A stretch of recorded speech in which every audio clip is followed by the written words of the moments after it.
Hello and welcome back to Medium Rare. My name is Rag Reynolds and today we have three main stories to touch on. Now before we get into the first story, I do want to encourage you to go follow me on Twitter at MRRagReynolds. And also, if you feel like supporting my channel, because a lot of my videos do get demonetized, then you should check out my Patreon, patreon.com/RagReynolds. Link is in the description down below. The first thing we're talking about today is Shane Dawson. So, if you're not aware, Shane Dawson has recently just released his trailer for his upcoming series, The Beautiful World of Jeffree Star. Now, this has been met with a lot of mixed reactions on social media. Now, I'm sure you can guess that Shane's fans have eaten this up and they love it. They're just excited to get new Shane content. What has it been, like 7 months since the last time Shane uploaded? Shane doesn't upload very often, so people are just generally happy to see him upload again. And now this is Shane's second documentary style series about Jeffree Star. And now I did say that this had been received with some controversial opinions, because although a lot of people are very excited for this and are very happy for this series to start tomorrow, there are a lot of people who are being very critical of what they've seen in this trailer, because this trailer seems to showcase a lot of the drama that went down with James Charles, Tati Westbrook, and that Jeffree Star ended up forcing himself into and involving himself with. And a lot of people don't even like Jeffree Star in the first place. People call him a racist. People call him just an all-around horrible person, especially when they look in on the drama surrounding James Charles and how Jeffree Star came in saying he had evidence that James was this predator and that James was this and that, and then suddenly he backs off and he just says, well, I'm not going to get involved anymore. That whole situation, when it went down, it really did not look good for Jeffree Star, the way he was involved there. And people are hypercritical of him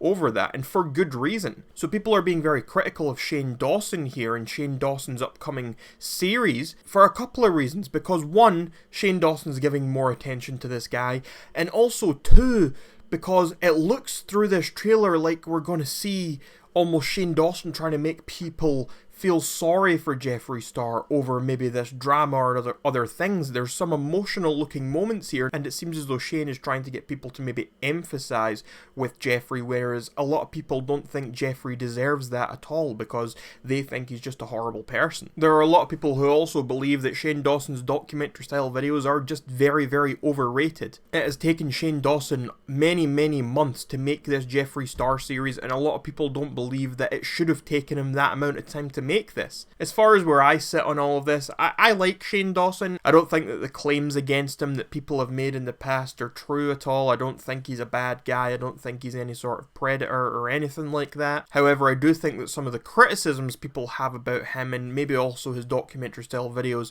have a little bit of validity to them. They're not all completely unfounded. And I think people are maybe right to worry a little bit if they think that he's going to try and make you feel sorry for Jeffree Star. But hey, who knows? We're going to have to wait and see what the video is actually like. We don't know what he's trying to do with Jeffree. We're not going to know until the video's out. So I'm not going to say much more. I'm not making my mind up until I actually see the first part of the series. Now, the next story we're talking about is a bit of a strange one. This is one you need to get on your tinfoil hats to listen to here. This is about Kate Yup. Now, if you don't know who Kate Yup is a mukbang channel with almost 400,000 subscribers. And now you're maybe wondering, what is a mukbang channel? Well, I'm going to tell you what a mukbang channel is, so just sit back, relax, and listen. So a mukbang channel is essentially a channel where someone sits down with usually a large amount of food and they eat it on camera. And that is pretty much it. And you know, I'm telling you this and I'm just thinking, why am I reporting things to you? Why am I giving you news? Why am I telling you about what's happening when I could just be sitting here eating? So Kate Yup is this channel who doesn't really speak. She doesn't speak in her videos. She just has maybe a little subtitles underneath where she says things while she's eating. And there's been this whole conspiracy around Kate Yup. People think that she has been kidnapped, or she has a handler, or someone's forcing her to make these videos against her own free will. And now some of the evidence that has come up for this is, for example, there was an instance where there are bruises on her lip or on her arm. There were other instances where she's doing some weird tapping on the side of a bowl and people thought it might be Morse code. There are other instances where there are seemingly words that can be heard, people speaking out loud from the background somewhere, stuff such as hurry up, or faster.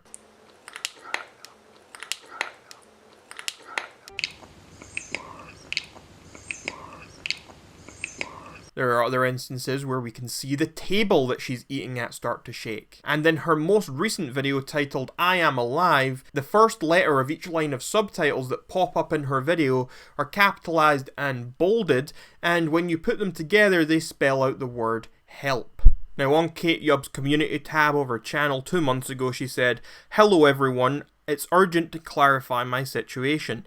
Everything is okay for me, nobody forcing me to eat, and I have any health problem. These marks on my arms are caused by the sun, just like this wound on my lip, usually called herpes." So that's her trying to say that she's okay and that she's not been kidnapped or anything of the sort. Now if you are wondering about some of these other instances that I did bring up, such as maybe the tapping and other things like that, I'm going to just quickly go over those just to maybe put your mind a bit at ease, because I really do think all of this is just tinfoil hat stuff going on. I do not think she is in any danger. Maybe I'm wrong, but I do think it's all just a bit silly. As she said there, the bruises are explained by the sun or by herpes. If you actually do go search up sun bruises, you will find that the marks on Kate Yupp are very, very similar to those. As far as the words that we can hear from in the background, such as faster or hurry up, if you actually look at Kate Yupp when these things are being said, you can actually see her mouth moving. It looks as though it's her who is saying these things to herself. She's kind of whispering through that. She's also eating at the same time. It's like she's eating, if you get what I'm saying. As far as the Morse code tapping thing goes, I feel like that's just her tapping. I don't think that's Morse code. It looks a bit uncontrollable. It doesn't look like she's specifically typing anything out in Morse code. If I had to guess, it's because she's trying to eat really fast, so she's like that kind of thing. As far as the table shaking, who knows? I mean, I'm sure she maybe lives with other people. She could have kids. She could have a partner. She could have a roommate. Who knows? Maybe she even lives near a train track. I mean, my house is right across from some train tracks, and anytime a train passes, everything in the house shakes. Could be something like that. Anyway, I definitely do not think Kate Yupp is in any danger. I do not think she is being held against her will. But be sure to let me know what you think about all that in those comments down below. And now the final main story we're talking about today is something a little bit more serious. We're talking about President Donald Trump. So if you're unaware about the gist of what's been going on, I'll do a quick little summary for you now. So a whistleblower came out and said that Trump had a phone call with the Ukrainian leader, and in that phone call, Trump had essentially done a little quid pro quo thing, putting pressure on the guy withholding aid so that the Ukrainian leader would open an investigation into Joe Biden and Joe Biden's son over an alleged incident where Joe Biden, as vice president to Barack Obama, had pressured the Ukrainian government into closing down an investigation into Joe Biden's son and the energy company he was associated with, which is apparently something that Joe Biden has seemingly admitted to. Joe Biden promised Ukraine $1 billion if they fired the prosecutor investigating his son's company. If the prosecutor's not fired, you're not getting the money. Oh, son of a bitch.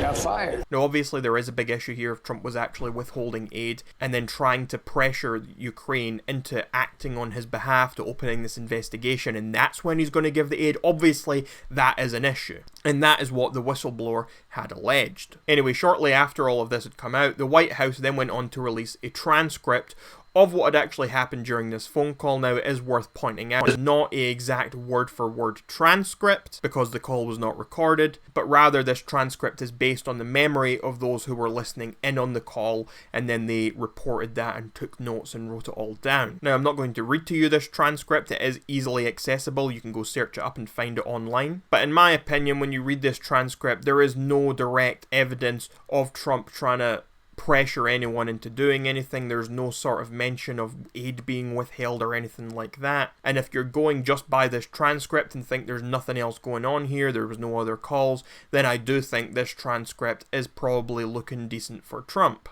However, there are a lot of people who think that this transcript doesn't matter because obviously it isn't a word-for-word transcript. Things could have maybe been left out even though it was unredacted. Maybe there was another phone call. There could be a bunch of other explanations behind all of this that could still prove that Trump was trying to pressure Ukraine. Anyway, all of this has led to an impeachment inquiry being opened against Donald Trump. And this has been making headlines all over. A lot of people excited about the fact that, oh, maybe Trump will actually get impeached. Other people thinking it's a waste of time. People saying that there's no reason to open this impeachment inquiry at all. And there are also a lot of people who think that impeachment will never pass anyway, or even if it did, that Trump wouldn't even be removed from office, because if you're not aware, impeachment in the House only requires a simple majority, which could in theory be pushed through, but then the final sort of investigation and hearing is all done by the Senate, which is currently controlled by mainly Republicans, and you need a 2/3 majority to actually get a sitting president removed. So impeachment could pass, but it's very unlikely that Trump would then be removed anyway. A lot of people are also saying that this whole impeachment thing actually does wonders for Trump, especially coming up to 2020, because in a lot of ways Trump can use and can manipulate this into a narrative about a witch hunt against him, which is something that he has already been trying to do on Twitter. If you ask me, I don't think impeachment will go anywhere. And that's not because I do want it or don't want it to go anywhere, that's just genuinely what I think. Since day one of Trump being elected into office, I think people have been saying, oh, he's getting impeached now, he's getting impeached now, the Mueller report's coming, this is coming, he's gone. And I mean, we're 3 years later, we're approaching the 2020 election, and nothing has happened yet, so I don't see why something would happen now. I feel like there's been a lot of boy who cried wolf almost going on. And personally, I think the only real way to get Trump out of office is going to be to beat him in 2020. Anyway, after all of this, we saw Trump take to Twitter. Like every American, I deserve to meet my accuser, especially when this accuser, the so-called whistleblower, represented a perfect conversation with a foreign leader in a totally inaccurate and fraudulent way. Then Schiff made up what I actually said by lying to Congress. His lies were made perhaps in the most blatant and sinister manner ever seen in the Great Chamber. He wrote down and read terrible things, then said it was from the mouth of the President of the United States. I want Schiff questioned at the highest level for fraud and treason. In addition, I want to meet not only my accuser who presented second and third-hand information, but also the person who illegally gave this information, which was largely incorrect, to the whistleblower. Was this person spying on the US President? Big consequences. And then Trump went on to quote Pastor Robert Jeffree, Nancy Pelosi and the Democrats can't put down the impeachment match. They know they couldn't beat him in 2016 against Hillary Clinton, and they're increasingly aware of the fact that they won't win against him in 2020, and impeachment is the only tool they have to get rid of Donald J. Trump. And the Democrats don't care if they burn down and destroy this nation in the process. I have never seen the evangelical Christians more angry over any issue than this attempt to illegitimately remove this president from office, overturn the 2016 election, and negate the votes of millions of evangelicals in the process. They know that the only impeachable offense that President Trump has committed was beating Hillary Clinton in 2016. That's the unpardonable sin for which the Democrats will never forgive him. If the Democrats are successful in removing the president from office, which they will never be, it will cause a civil war-like fracture in this nation from which our country will never heal. And from all of this, we actually ended up with some news headlines such as Trump talks of civil war if he is impeached. President warns of big consequences and demands to meet whistleblower. And this headline, to me at least, says a lot about the landscape of politics in the US right now. I think that there are a million things to criticize Donald Trump for. There are no shortage of those criticisms. However, this headline I just read you implies that Trump was calling for civil war, which is just not true. And I mean, this is what a lot of people are actually angry about. There are a lot of Trump fans who say fake news, fake news, fake news. That sort of headline is why they're screaming about fake news. That headline read, Trump talks of civil war if impeached. But Trump never spoke of civil war if he was impeached. In fact, Trump never even mentioned it himself. He simply quoted someone else who said there would be a civil war-like fracture if he was impeached. And now this isn't me trying to defend Trump or even defend the guy who said that, but I think it's ridiculous when headlines go around claiming things like this. This is literally just adding to the divide in America right now. I think the entire political divide in the US right now is horrible. People are so angry. People are so hateful to one another simply because someone's a Democrat or someone's a Republican. Everyone has to be on a side.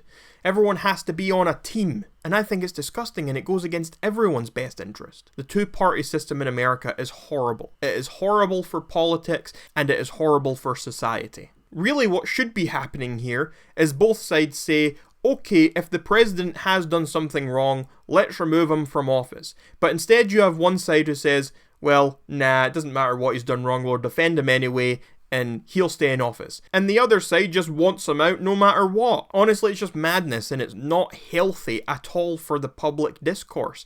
It's not healthy for the country. Anyway, I've had enough rambling about that, so please, let me know what you think about this entire thing in those comments down below. And please, try not to fight too much with one another. Have respectful debate. You don't need to fight. You don't need to say, nah, nah, nah, nah. Just be respectful. Be nice and say, I think this, and then move on with your day. Don't stress over it. Everyone just needs to chill out and be happy every once in a while instead of being so obsessed and ruthless and hateful about things. And moving on. The final thing I want to mention today is I want to say a goodbye to Keemstar, because on the last drama alert, Keemstar said that this is the last time people will see him there. Ladies and gentlemen, that is it for the news today, but I want to tell you guys that this is the last time you're going to see me here. Like, I'm getting a little emotional. Everything is about to change. I don't know how to explain it. I can't really say much, but a lot of memories here. A lot of memories, a lot of good times. And I want to thank each and every one of you for it.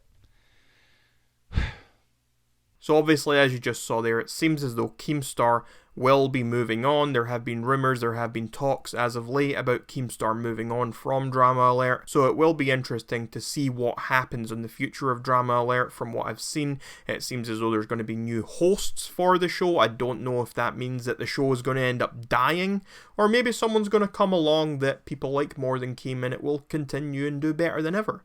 Who knows? Anyway, that's where I'm going to end today's video, because I feel like I've been recording forever and some of these subjects are more stressful than others and more confusing than others and Anyway, be sure to let me know what your thoughts are on any and all of these stories in those comments down below. And make sure to leave a like on this video if you haven't already, and make sure to subscribe if you haven't already, and turn on that little notification bell. And until next time, my name is Rag Reynolds, this was Medium Rare, and you are welcome, society.